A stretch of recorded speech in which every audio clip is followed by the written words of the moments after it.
पीले दांत वाली बहू। रंजना कभी ब्रश नहीं करती थी। उसे कितनी बार उसके माँ बाप ने डांटा, लेकिन उसका कोई असर उस पर होता ही नहीं था, जिस कारण से उसके दांत पीले पीले हो जाते हैं। शादी के बाद। अरे बहू, वैसे तो तुझ में कोई कमी नहीं है, पर तेरे दांत इतने पीले कैसे हैं बेटा? कैसे मतलब? कोई सर्जरी थोड़ी ना कराइए। वो तो क्या नाम, मैं ब्रश नहीं करती थी तो पीले हो गए। अब क्या करूं? आप कहें तो लाल करवा लूं या फिर काले? यार ये क्या है, क्यों माँ से लड़ रही हो? लड़ रही हूँ? अरे मैं लड़ रही हूँ या ये बोल रही है कि दांत पीले हैं, पीले। अरे तपस्या थोड़ी ना की है इन्हें पीले करने के लिए। बकायदा ब्रश नहीं किया है 20 साल तक, तब जाकर। छी, कैसी बात कर रही हो? ये उस वक्त तो पीले नहीं थे जब हम लोग तुम्हें देखने आए थे। अरे तब साफ करवा लिया होगा डेंटिस्ट के पास जाकर। अब देखो कैसे पीले पीले लग रहे हैं। रंजना सास की तरफ गुस्से से देखती है। फिर शुरू हो गई पीले पीले पीले। अरे पीले तो तब भी थे जब मेरे हाथ का रसगुल्ला उड़ा उड़ा कर खा रही थी और बोल रही थी, लड़की नहीं गुणों का खजाना दे रहे भाई साहब आप। खैर, अब वो लोग करते भी तो क्या करते, पीले दांत वाली बहू पल्ले पड़ी थी तो झेलना तो था ही। एक दिन कीर्तन में रंजना गाना गा रही थी। अरे कमला बहन, माँ का द्वार है, यहाँ तो सब शुद्ध होकर आते हैं, फिर अपनी बहू को ब्रश भी नहीं करवाती तुम। दूर से पीले पीले दांत भक्ति में बाधा उत्पन्न कर रहे हैं। अरे कोई 2 साल के बच्चे थोड़ी ना लेकर आई हूँ मैं बहू बनाकर। अच्छी खासी लड़की है, अरे कैसे करवाऊं ब्रश? ये तो उसे खुद करना चाहिए ना। अब माँ बाप तो इसके जैसे तैसे निपटा दिए, ये नहीं सोचा कि सास कैसे संभालेगी। सास बहू को लेकर घर आ जाती है, लेकिन सोच लेती है कि अब इसे लेकर कहीं नहीं जाएगी। अगले रोज बहू कहती है, अरे क्या हो गया, मंदिर नहीं जाना क्या? कीर्तन का वक्त हो रहा है। मेरी मधुर वाणी से कान्हा जी जागते हैं और सोते हैं। आप तो जानती है ना उनकी भक्ति में कितना मन लगता है मेरा। वो क्या है ना, तबीयत ठीक नहीं लग रही है मेरी, आराम करूंगी मैं। तबीयत ठीक नहीं लग रही? अभी तो मिथुन के गाने पर नाच रही थी आप, और अब बोल रही है कि तबीयत ठीक नहीं लग रही। अरे भक्ति में मन लगा लो सासू माँ, ऊपर जाना है, क्या मुंह दिखाओगी आप? हाँ? सास को बहू की बात पर गुस्सा आ जाता है। मैं क्या मुंह दिखाऊंगी, इसकी चिंता तो ना कर, समझी?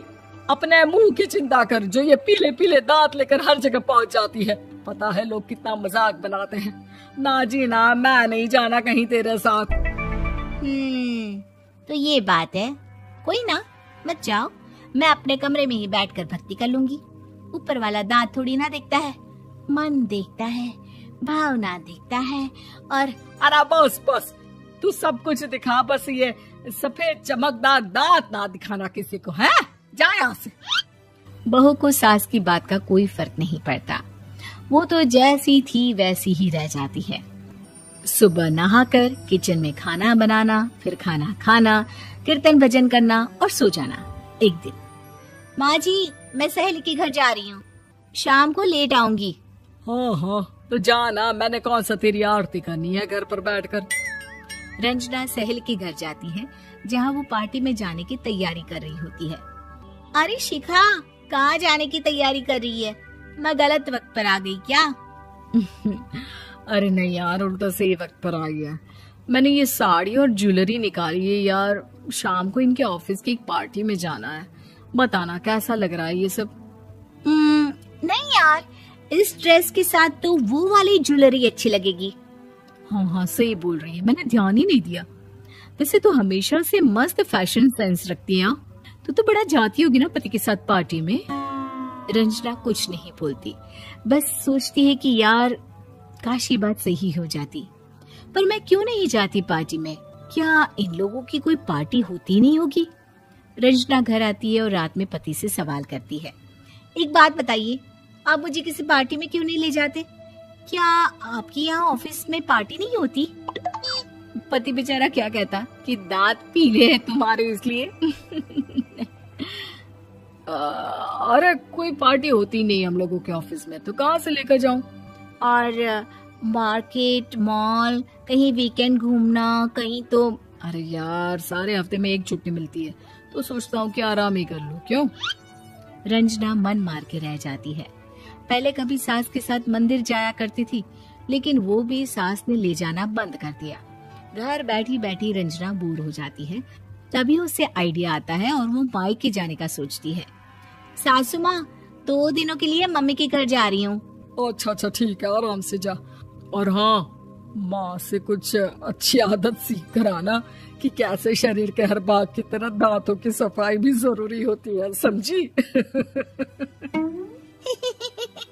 शुरू हो गई ना आप। वो लोग आपकी तरह नहीं है कि छोटी छोटी बात का बतंगड़ बना दे। उन लोगों के लिए मैं मायने रखती हूँ, ना कि मेरे पीले पीले दांत। रंजना माँ को बिना बताए उन लोगों को सरप्राइज देती है, लेकिन जैसे ही वो दरवाजे पर पहुंचती है, अंदर देखती है कि घर वाले कहीं जा रहे होते हैं। अब माँ, काश रंजना दीदी के दांतों वाली प्रॉब्लम नहीं होती, तो वो भी हम लोगों के साथ चलती ना बुआ जी की बेटी की शादी में। हाँ बेटा, लेकिन अब उसे कौन समझाए कि उसको उसके पीले दांत नहीं दिखते, लेकिन उसके आसपास के लोगों को कितना एम्बैरेसिंग फील कराते हैं। मुझे तो कितनी बार उसके स्कूल की टीचर ने शिकायत की कि उसके साथ कोई लड़की बैठना भी नहीं चाहती, और ना ही कॉलेज में कोई उससे बात करना चाहता था। लेकिन पता नहीं क्यों उसे ये बात समझ में ही नहीं आती। कोई कमी नहीं है उस लड़की में, बस यही कि दांत पीले हैं। वो तो भला हो जीजा जी और उनकी माँ का, जो दीदी को जैसी है वैसे ही रखा हुआ है। रंजना को अपने घर वालों की बात सुनकर बहुत दुख होता है। वो सोचती है कि वो क्या करे, लेकिन फिर वो सीधा डेंटिस्ट के पास जाती है, अपने दांत चमकाती है और कसम खाती है कि वो रोज ब्रश करेगी। अरे क्या हो गया?